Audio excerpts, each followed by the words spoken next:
Salut à tous, j'espère que vous allez bien aujourd'hui.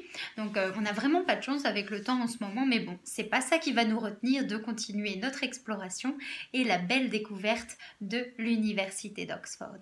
Alors, et de la ville bien sûr, puisque la ville, comme on l'a déjà expliqué, est l'université. D'accord? Donc là, on avait parlé la dernière fois, ou dans une autre vidéo plutôt, de la Divinity School, la salle où les examens se passaient à l'époque, au XVe siècle, mais qui sert aujourd'hui de salle où les étudiants se changent, d'accord? Ça, on s'en souvient. Et donc, les étudiants donc, qui sont à l'intérieur de ce bâtiment, je vous rapproche, ça, c'est l'extérieur de la Divinity School dont on a déjà parlé dans une ancienne vidéo. Et donc ensuite, si vous voulez, en face, vous avez donc le fameux théâtre de l'université, le Sheldonian Theatre. Donc on va d'abord voir deux vues en extérieur pour que vous ayez une belle perspective.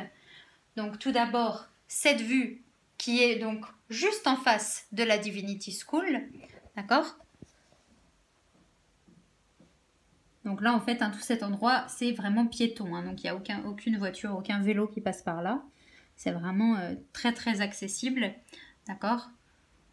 Très accessible, surtout lorsqu'il n'y a pas de cérémonie officielle, bien sûr. Sinon, dans ce cas-là, tout ce périmètre est fermé aux visiteurs.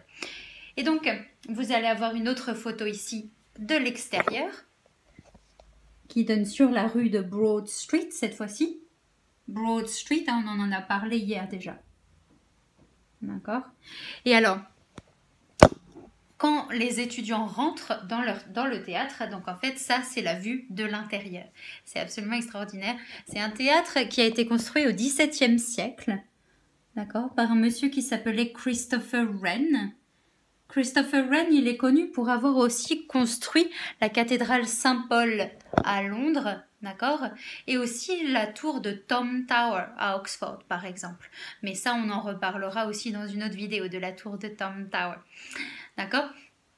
Et donc, dans cet endroit, ce que ça donne, alors, bon là j'ai caché les photos bien sûr, mais ça c'est pour vous montrer en fait comment les étudiants doivent s'habiller, d'accord?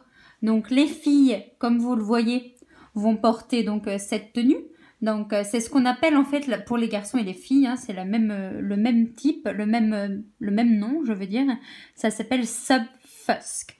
Et subfusk, ça veut dire noir foncé. D'accord?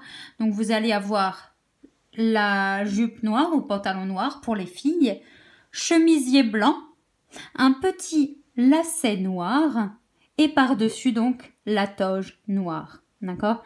Pour les garçons de même, donc pantalon noir, chemisier blanc.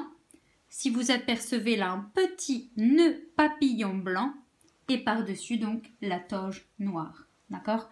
Donc cette tenue, ils doivent vraiment la porter pour aller passer les remises de diplôme, aussi pour aller passer les examens, d'accord? Ils doivent vraiment s'habiller comme ceci, c'est vraiment obligatoire. On dit que s'ils ne sont pas habillés de la bonne manière, on leur refuse l'entrée dans le théâtre, d'accord?